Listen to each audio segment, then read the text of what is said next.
नमस्कार किसान साथियों, आज हम नींबू की बागवानी में उस टॉपिक पे बात करेंगे भाई जो सबसे ज़्यादा ज़रूरी बात है जिसका हमारे को ध्यान रखना चाहिए ताकि हमारे बाग में नुकसान ना हो। पहले तो आपको मैं ये मेरे देखो प्लांट, ये नवंबर में 2 साल के प्लांट हो जाएंगे। आप इसकी फ्रूटिंग देखो, अभी तक ये 2 साल का प्लांट नहीं हुआ यार। इससे हमने निकाल भी रखे हैं नींबू, साथ के साथ जो साइज तैयार होता है हम निकाल लेते हैं। गुच्छे में नींबू है और सबसे बड़ी बात ये है, देखो साथ के साथ फ्लावरिंग है इसके ऊपर, छोटा नींबू भी है। जहाँ से जो टहनी खाली होती है वहीं से इस पे नई फ्लावरिंग आ जाती है। कोई भी आप मेरे प्लांट देखो, सारे प्लांट ये 2 साल के प्लांट नहीं हुए, कितने हेल्दी प्लांट है सारे, किसी भी प्लांट में पीलापन नहीं है। देखो जहाँ से नींबू अभी नींबू खाली हुए हैं तो वहाँ से साथ के साथ फूटा हुआ है। और ये देख सकते हो आप, इनसे निकाल रखे हैं। ये जो भी टहनी खाली होती है, देखो यहाँ से नींबू टूटा हुआ तो 4 फ्लावरिंग साथ के साथ आ गई है यहाँ से। और किसी भी प्लांट को देखो आप। तो साथियों अभी आपको मैं दिखाता हूँ, देखो इसके ऊपर ये लीफ माइनर का अटैक है, हल्का फुल्का जहाँ पे नए पत्ते हैं उन पे लीफ माइनर का अटैक आया हुआ है। तो साथियों नींबू की बागवानी में किस चीज का ध्यान रखना चाहिए, वैसे तो लंबी चौड़ी वीडियो हो जाएगी और ना कोई साइंटिफिक बात करेंगे। मैं आपको सीधी सी देसी लैंग्वेज में बात करते हैं अपनी। भाई नींबू की बागवानी में लीफ माइनर थ्रिप्स के अटैक को भूल दो। ये लीफ माइनर आया हुआ है, ये लीफ माइनर कुछ नहीं करता, इसका कोई नुकसान नहीं कर सकता। ये पत्ते मुड़ गए हैं, ये गिर जाएंगे, दूसरे आ जाएंगे।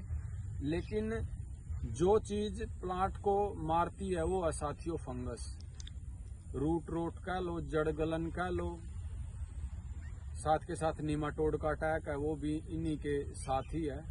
तो सबसे जरूरी बात यह क्या है, हमारे को अपनी जमीन का ट्रीटमेंट करके रखना है।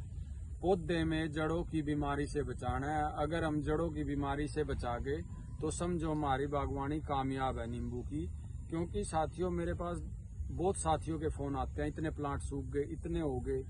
तो ये सब जड़ों की बीमारी क्या करते हैं, नर्सरी वाले को या दवाइयां वाले किसानों को लीफ माइनर थ्रिप्स के चक्कर में उलझा के रखते हैं। तो आदमी लीफ माइनर थ्रिप्स के ट्रीटमेंट में लगा रहता है, जड़ों की तरफ ध्यान नहीं देता। तो जड़ों की बीमारी एक बार भी आ गई तो वो पौधे को साफ कर देती है।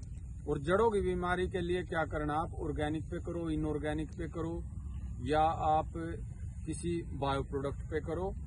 मई के महीने से लेके अक्टूबर के महीने तक कम 5 महीने लगातार ट्रीटमेंट करना है। जो भी मान लो आप ट्राइकोडर्मा सुडोमोनास से कर रहे हो तो 15 दिन के बाद रिपीट करो। कोई केमिकल पे कर रहे हो तो उसको भी 15 दिन के बाद रिपीट करो। 5 महीने केयर करो ताकि प्लांट बचे। प्रॉपर मल्चिंग करो। देखो जैसे इसके नीचे मल्चिंग की हुई है पूरी हमने, घास, ये जितना घास उखाड़ेंगे उसके साथ में डाल देंगे। तो साथियों और वो ड्रिंचिंग जो कंपनियों वाले कह देते हैं भाई 20 ml दवाई पौधे के चारों तरफ डाल दो, वो मेथड कामयाब नहीं है। 4 साल से मेरा यही एक्सपीरियंस है। जब तक आप पूरे खेत का ट्रीटमेंट ना करोगे तो पौधा बच ही नहीं सकता। थोड़े दिन बाद यहाँ से दूर से शिफ्ट होकर फंगस फिर यहाँ आ जाएगी।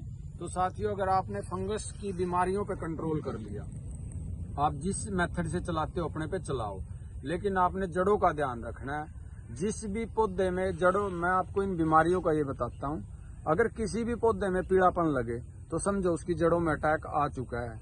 तो तुरंत के तुरंत फौरी तौर पे आप ट्रीटमेंट करते रहोगे तो ये नींबू की बागवानी बचेगी, अन्यथा पूरा का पूरा बाग एकदम साफ हो जाता है। अब आप किसी भी प्लांट को देख लो, कितनी ग्रीनरी है इनमें, किसी भी प्लांट पे अड़का सा भी पीलापन नहीं है। आप देख सकते हो ये कोई भी प्लांट है जो मेरे किसी भी प्लांट पे कोई भी पीलापन नहीं है, क्योंकि हमने फल्ड इरिगेशन के साथ इसमें चलाया हुआ है। अब ये देखो ये प्लांट 2 साल का प्लांट नहीं हुआ, इसकी हाइट देखो आप, और फ्रूटिंग देखो, और ये देखो मल्चिंग की हुई है नीचे, भाई इसकी जड़ें बिल्कुल पोली है मिट्टी।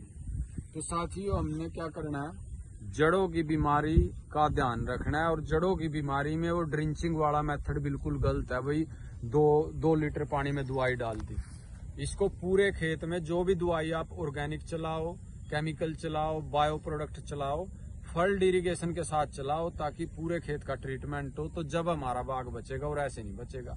जिस भी पौधे में, किसी भी पौधे में पीलापन दिखाई दे तो समझो बीमारी की शुरुआत हो गई है।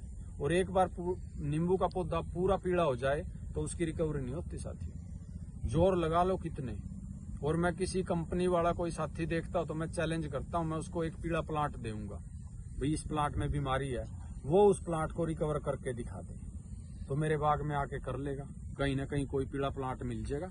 लेकिन साथियों, हमने लीफ माइनर थ्रिप्स को भूल जाना है। जड़ों की बीमारियों पर ध्यान रखो, क्योंकि आप लीफ माइनर थ्रिप्स की महंगी से महंगी दवाई कर लो इस मौसम में, जो लीफ माइनर कंट्रोल हो जाए, क्योंकि मौसम के अनुसार बीमारियां, जैसे ही थोड़ी ठंड बढ़ेगी तो अपने आप भाग जाएंगी। तो जड़ों की बीमारियों पर ध्यान रखो ताकि हमारा बाग अच्छे से चल सके।